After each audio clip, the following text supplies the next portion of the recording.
সোনারপুরের নজরকাড়া উৎসব south wind cultural কমিটির পুজো এবছর অষ্টম বর্ষে পা দিয়েছে। পুজোর থিম সাইবার বধ।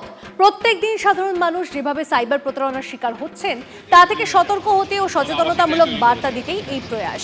মণ্ডপ জুড়ে সাইবার সচেতনতামূলক ব্যানার পোস্টার, প্রতারকরা কিভাবে প্রতারিত করছে সে বিষয়ে বানানো হয়েছে ভিডিও। ব্যাংকার ইন্দ্রনীল আচার্য, জয়দীপ ঘটক, সায়ন্তন চট্টোপাধ্যায়রা বানিয়েছেন এই ভিডিও। এছাড়া সাইবার সচেতনতা বাড়াতে নানা প্রতিযোগিতার আয়োজন করেছে এই পুজো কমিটি।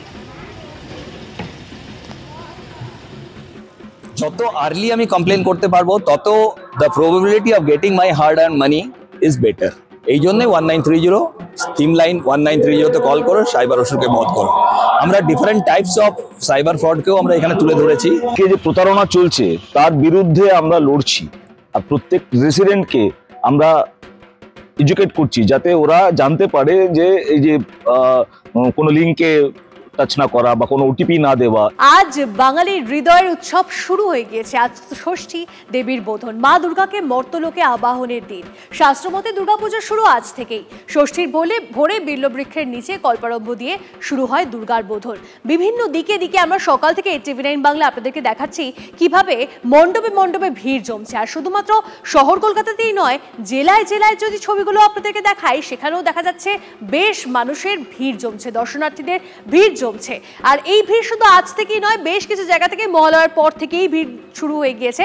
আজ ষষ্ঠীতে কোথায় কি থিম ভাবনা রয়েছে, যারা বাড়িতে বসে এখনো অবধি ভাবছেন কোন মণ্ডপে যাবেন, কোথায় যাবেন না, বা হয়তো বাড়িতে বসেই ঠাকুর দেখতে চাইছেন, তাদের জন্য রয়েছে আমরা TV9 বাংলা। আর তাই আমাদের প্রতিনিধিরা এই মুহূর্তে আমাদের সঙ্গে রয়েছেন, একদম মণ্ডপে মণ্ডপে আমাদের প্রতিনিধিরা রয়েছেন। আমাদের সঙ্গে এই মুহূর্তে সরাসরি রয়েছে শ্রাবন্তী, আমাদের সঙ্গে রয়েছে প্রদীপ্ত, আমাদের সঙ্গে রয়েছে সুজয় এবং সুশোভন। আমি একে একে সকলের সঙ্গে কথা বলি। শুরুতে একটু শ্রাবন্তীর সঙ্গে কথা বলি।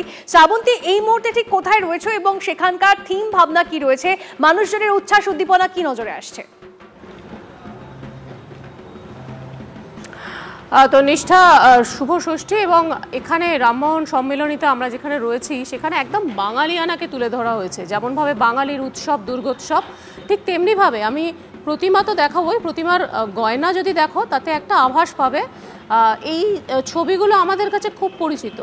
ডাল ভাত, বিশেষত যদি একটু পোস্ত থাকে, এবং তার সঙ্গে এই গয়না বড়ির কনসেপ্ট কেমন জানাবো আমরা উদ্যোক্তাদের কাছ থেকে।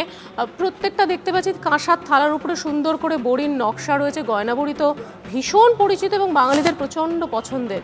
এমনকি মা দেবী দুর্গার যেটা রয়েছে সেই গয়নাও আপনারা গয়না বড়ি দিয়েই করেছেন। আসলে এই গয়না বড়িটা যেটা মেদিনীপুরের, সাবেক মেদিনীপুর, প্রধানত পূর্ব মেদিনীপুরের, এটা একটা প্রচলিত প্রথা। মানে একটা কুটির শিল্প বলুন, হস্তশিল্প বলুন বা চারুকলা বলুন, বিভিন্ন মনীষীরা এর বিভিন্নভাবে ব্যাখ্যা দিয়েছেন। যেমন রবীন্দ্রনাথ 1930 সালে যখন গয়নাবড়ি ওনার এক ছাত্রী উপহার দেয়, তিনি তখন সেটা থেকে বলেন এটা খাওয়ার জন্য নয়, এটা সংগ্রহ করে রাখার জন্য, এবং সেই গয়নাবড়ির নকশা তিনি বিশ্বভারতীতে সংগ্রহ করে রেখেছিলেন। ঠিক সেরকমভাবে নন্দলাল বসু মনে করতেন গয়নাবড়ি ভেজে খাওয়াটা শিল্পের অবক্ষয়, তো তিনি চাইতেন না এটা ভেজে খাওয়া হোক। যেভাবে ডাল বেটে এক রাতের পরিশ্রম, ডাল ভিজিয়ে, ডাল সেটা খোসা ছাড়িয়ে, ডাল বেটে সেটা দিয়ে সূক্ষ্ম নকশা, এটা মূলত বাড়ির মহিলারা করে থাকে। আমি দেখাতে বলবো এরকম ভাবে আলপনা যেগুলো দেওয়া হয়েছে সেগুলো অনেকটা ওই কনসেপ্টেই দেওয়া হয়েছে, যে পুরোপুরি ডাল ভিজিয়ে ওই রকম ভাবেই করা। এবং মায়ের গয়নাটা সবচেয়ে চ্যালেঞ্জিং যেটা আমাদের কাছে লেগেছিল, মায়ের গয়নাটা এটা এখানে বসে ওনারা তৈরি করেছেন নকশা বড়ি দিয়ে, মানে প্রত্যেকটা ওই প্ল্যাটফর্ম করে, মানে বোর্ডের এগুলো কিন্তু কোনো শোলা বা কিছু না, একদম অবিকল, পুরো ন্যাচারাল। তার জন্য আপনারা দেখতে পাবেন মানে কিছুটা হয়তো খসে খসেও পড়ছে, আমরা পুরো ন্যাচারালিটিটা রেখেছি। চারিপাশে বড়ি অনেক রয়েছে মণ্ডপে, সেগুলো দেখা যাচ্ছে। এমনকি আলো যেটা উপরে রয়েছে সেগুলোতেও একটা অভিনব এই গয়না বড়ি, সেগুলো বসিয়ে দেওয়া হয়েছে। আর সবটাতেই শ্রাবন্তী আমি দেখতে পাচ্ছি বাঙালি আনার ছোঁয়া, যে বাঙালি আনার ছোঁয়াটা আমরা অনেক পুজো মণ্ডপে, অনেক প্রতিমার ক্ষেত্রে আমরা হয়তো খুঁজে পাই না, কিন্তু এক্ষেত্রে সেটা দেখা যাচ্ছে।